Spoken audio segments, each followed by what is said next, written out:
Nah, pemirsa lensa di Rafflesia. Kali ini kami akan mengajak Anda untuk melihat pembuatan batu bata di Kelurahan Babatan, Kecamatan Sukaraja, Kabupaten Seloma, Provinsi Bengkulu.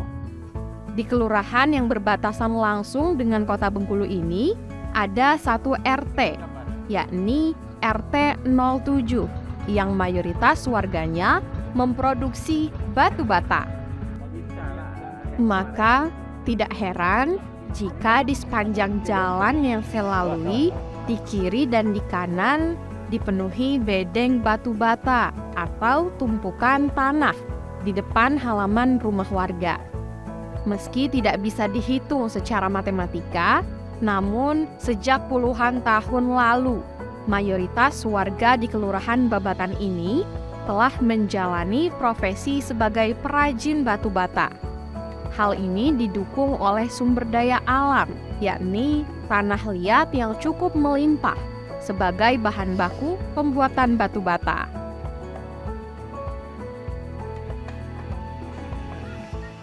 Kalau proses pembuatan yang pertama itu mulai dari, kalau bahasa Batanya di sini gempur, istilahnya tanah digugurkan, tumpukan tanah seperti itu diturunkan, nanti setelah itu di traktor, digiling maksudnya itu kan. Setelah itu nanti, setelah di traktor itu dikumpul menjadi berupa andukan kayak gitu kan, dikumpul nanti diletak di tempat percetakan batu batanya. Itu kan kalau sini namanya meseran, gitu bahasanya, meserat tempat istilahnya percetakan batu bata. Modelnya kayak gitu kan, di situ ada meserannya, tempat ininya kan, di sana itu. Setelah itu dicetak, ya dicetak minimal, untuk cetak kalau 1.000 itu 1 hari lah, untuk 2 orang lah minimal, ya 1.000-an. Bisa lebih kayak gitu, ke 1 orang bisa 800, 2.000-an dapat sebenarnya, tapi ditambah kecil kan 500. Setelah percetakan itu pengeringan, dijemur, kita angkat dari tempat percetakan yang kita keluarkan, ada tempat penjemuran khusus kayak gini kan, kita jemur. Kalau di sini modelnya ada batu manual, ada batu mesin. Di sini maksud manual kan cetak batu leper, batu kecil, istilahnya itu batu biasa. Kalau pengeringannya itu, kalau batu bolong lebih sulit sebenarnya, lebih sulit kering, lebih lama gitu kan. Yang cepat, lebih cepat kering itu batu manual kayak. Sebenarnya kalau masalah target itu tergantung ya dari masing-masing pengusaha industri batu bata ya. Kalau mau cepat ini kalau mau banyak dapat hasilnya ya kejar target. Kadang-kadang kita nggak bisa istilahnya kan kejar target karena cuaca tadi kan, karena kendala hujan, karena modal. Yang utama sekali modal itu kadang-kadang. Seperti pasir dibutuhkan kalau untuk pasir halus itu kan dibutuhkan kalau untuk nyetak manual guys.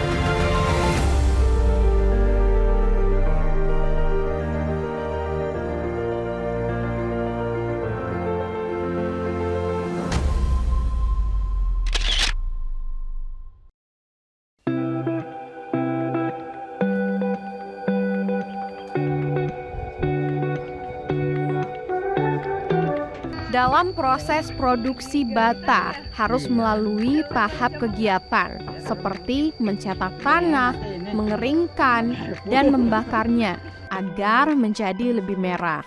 Selain itu, pengetahuan tentang komposisi campuran tanah liat, pasir, dan kapur yang tepat diperlukan perajin bata. Para perajin memiliki cara khusus untuk memilih dan mengolah tanah liat, baik secara manual dengan tenaga manusia maupun diolah menggunakan traktor atau mesin. Pengolahan tanah biasanya dilakukan dalam waktu 24 jam, yaitu hingga adonan benar-benar baik dan terjamin.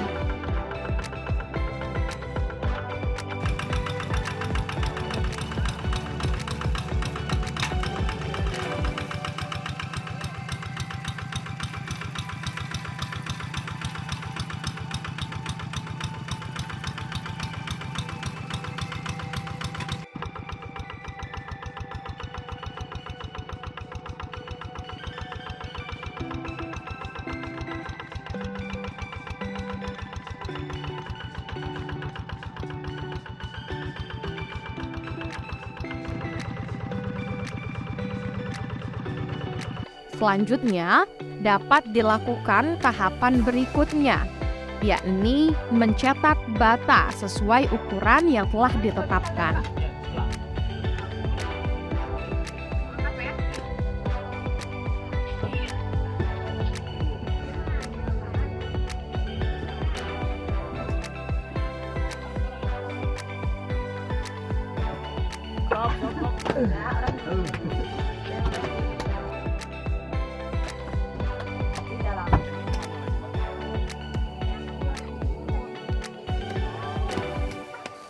Bisa 1.000 sampai 1.500 per hari ini. Kalau untuk manual ini, itu juga yang pekerjaannya juga orang yang mengerjakan. Ya kalau untuk mengerjakan sendiri kan mungkin nggak bisa semua, paling nggak 3 orang yang mengerjakan. Itu sekali produksi itu per bulan itu. Ya per bulan itu bisa 10 sampai 15.000. Ya, kendalanya kadang di kayu susah masuk, kadang di tanahnya ini, namanya juga tanah di sini banyak, kadang ada yang beli, ada yang gali sendiri. Kalau untuk kami sendiri itu beli tanahnya. Kadang kalau hujan nggak bisa masuk, itulah kendalanya. Harapannya ya bisa dilancarkan semua itulah. Ya kalau ibaratnya harapan kita dari sini untuk memasukkan tanah bisa diperlancar lagi, apa namanya, dan juga harga-harga pembelian kita itu bisa dituruni lagi, karena untuk nominal sekarang udah tinggi karena kenaikan BBM ini kan, nah itu pengaruh juga dengan kami di sini. Padahal juga bata ini belum tentu naik juga harganya.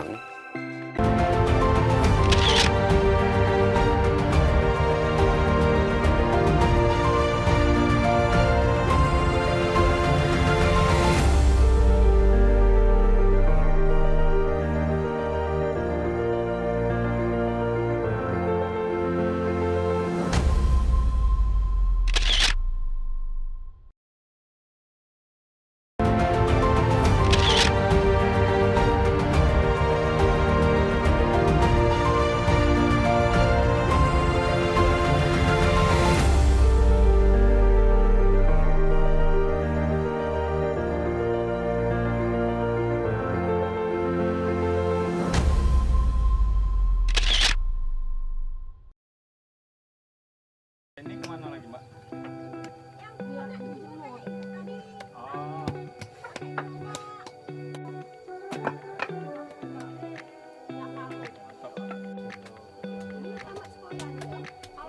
Pencetakan juga dilakukan dengan beragam cara. Namun, umumnya perajin mencetak bata secara manual dengan tenaga manusia.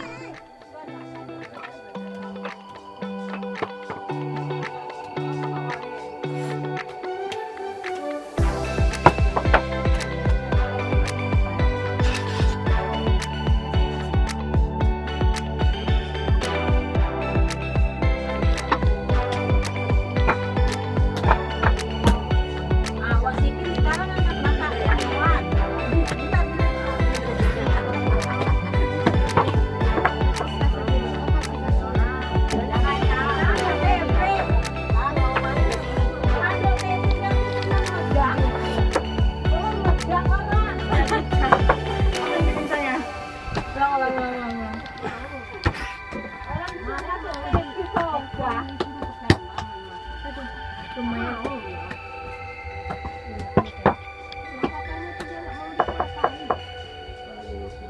bagian mana ini? Lemparnya?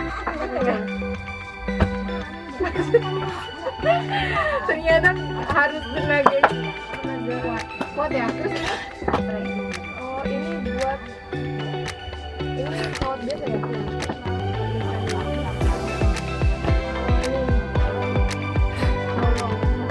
Bolongnya udah jadi berarti? Oh, buat ulang ya?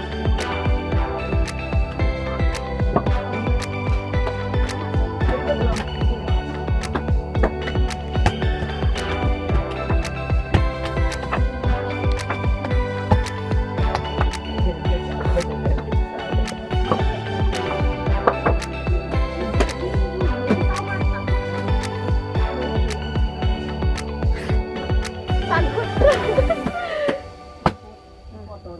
Udah lagi. Ini gini, sini atau situ? Ini ya. Oke. Oh, kasih pasir. Gini.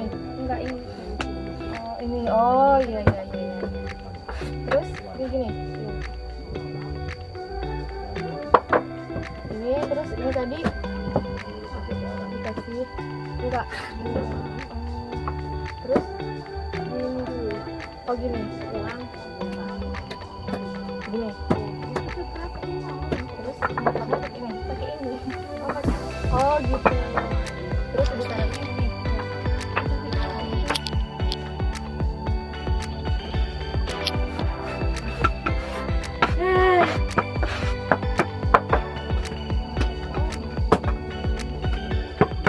Kalau jadi pengrajin itu udah lama sekali sebenarnya. Dari sekolah dulu SMP lah, tahun ke 90-an. 90-an di samping kami sekolah, setelah sekolah pulangnya kami bikin produksi batu bata. Kami membantu orang tua untuk biaya sekolah. Nah, ya sekarang ini alhamdulillah dengan kelamaan, terus berjalan dengan waktu, mungkin dan juga Allah memberikan rezeki, alhamdulillah kita jadi memasarkan. Jadi memasarkan ini kan baik itu yang datang langsung temui kita maupun kita ada pesanan dari bangunan-bangunan besar, kita melayani semua dari yang kecil sampai yang besar, pribadi maupun instansi. Kalau harga itu kita tergantung penjualan. Jadi di batu bata ini penjualannya itu kan pasang surut. Kalau harga naik otomatis kita di pengrajin kita naikkan. Kalau harga turun otomatis harga kita turunkan. Jadi harga itu tidak tetap. Jadi 1 bulan, 1 minggu itu harga bisa berubah. Jadi ya intinya kita namanya sama-sama cari rezeki, cari hidup, berbagi lah istilahnya itu kan. Jadi tidak ada istilahnya itu kita mengambil keuntungan besar seperti itu kan. Paling kita ambil itu sedikit untuk dana transportasi dan dana buat bongkarnya gitu. Kita pengrajin jarang yang mengantar. Jadi kita yang jemput. Ada pesanan nanti kita ke tempat produksi langsung kita ambil. Gitu kan. Soalnya mereka juga nggak bisa lama-lama. Kalau lama-lama di sana nanti kan mereka kan mau produksi lagi, jadi kan terganggu. Jadi paling dari sudah siap dipasarkan paling jarak waktu 2 hari sampai paling lama 1 minggu itu harus keluar biar mereka bisa produksi lagi. Kalau pengepul sebenarnya banyak pengepul. Jadi di sini juga pemain-pemainnya juga banyak itu batu bata. Tapi ya insya Allah harganya itu bisa sama kita jual. Kalau masalah ke pembuat atau yang memproduksi itu tadi harganya itu tidak tetap pasang surut, tergantung penjualan pengepul penjual berapa, nanti harganya kita nego ke berapa seperti itu. Kalau kita rumah pribadi satu rumah paling lihat ukuran rumah kan. Kalau rumah kira-kira besar standar paling sekitar 15.000 sampai 25.000 itu bagian yang pribadi. Kemudian kalau kita ke instansi, gedung-gedung pemerintah, terus pertokoan yang berskala besar, kita juga berskala besar seperti itu.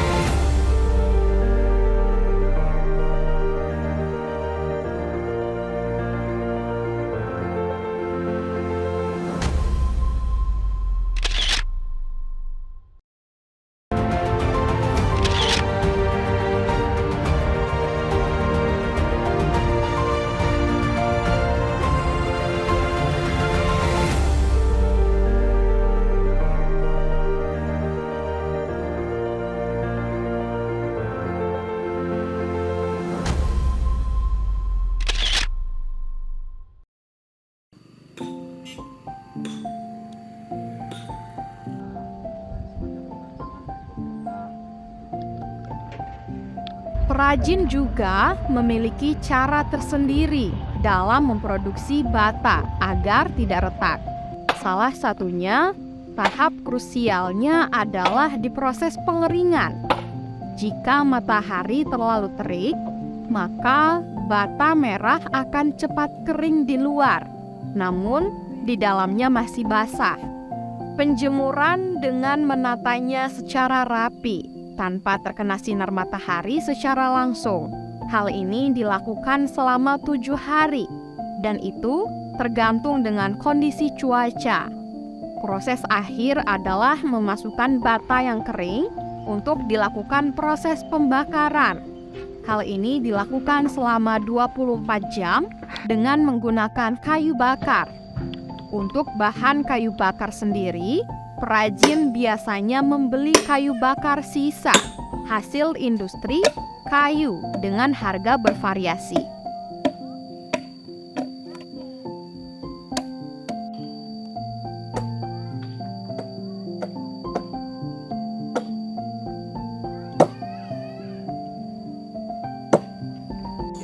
Kalau untuk taraf ekonominya itu dikatakan di bawah standar.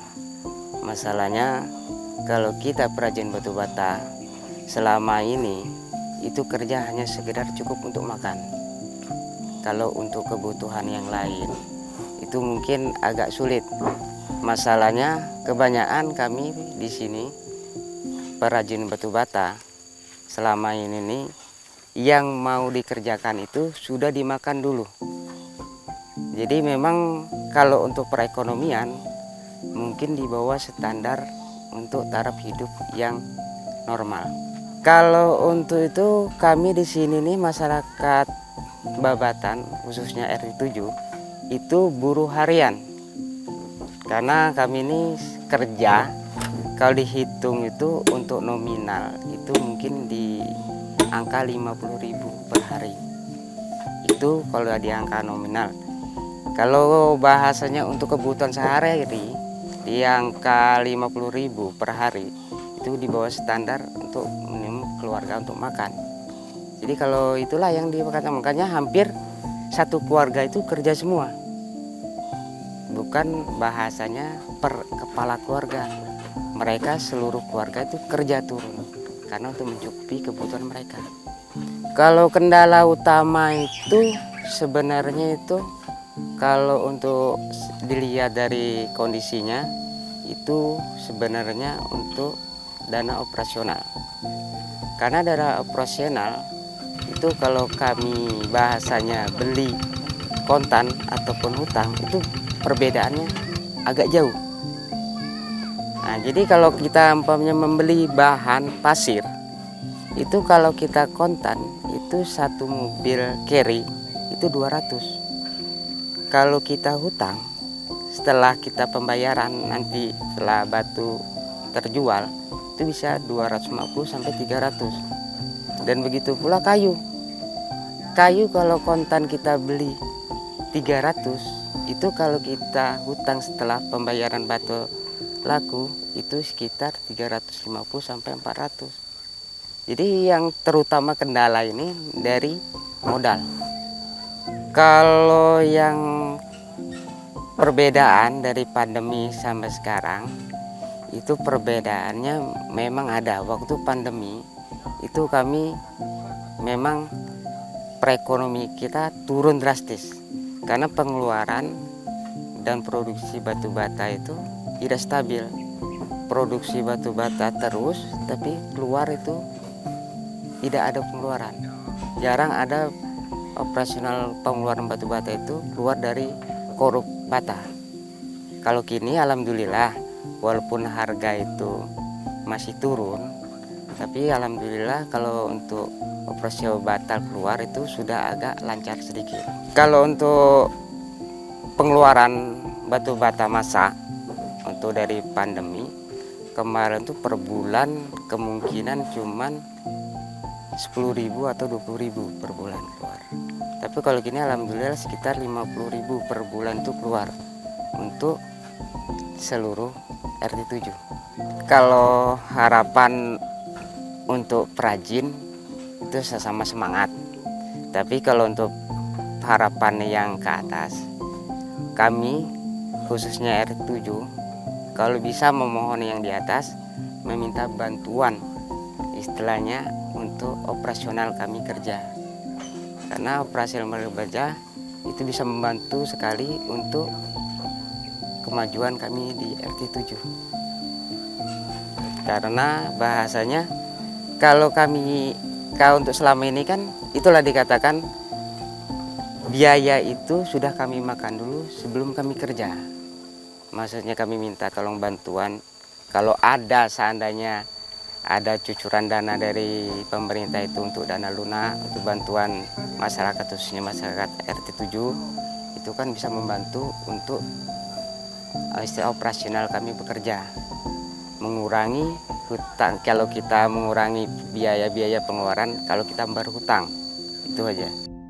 Karena pemerintah telah mempermudah akses mendapatkan pinjaman lunak, seperti usaha batu bata, perajin dapat mengajukan pinjaman di salah satu bank penyalur untuk mendapatkan modal finansial secara mudah, cepat, dan dengan bunga rendah, serta cicilan lebih ringan, asalkan memiliki izin usaha.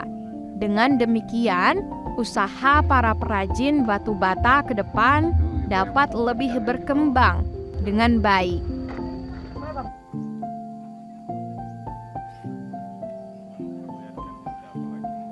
Nah, pemirsa, demikian episode Lensa di Rafflesia kali ini. Dan sampai jumpa.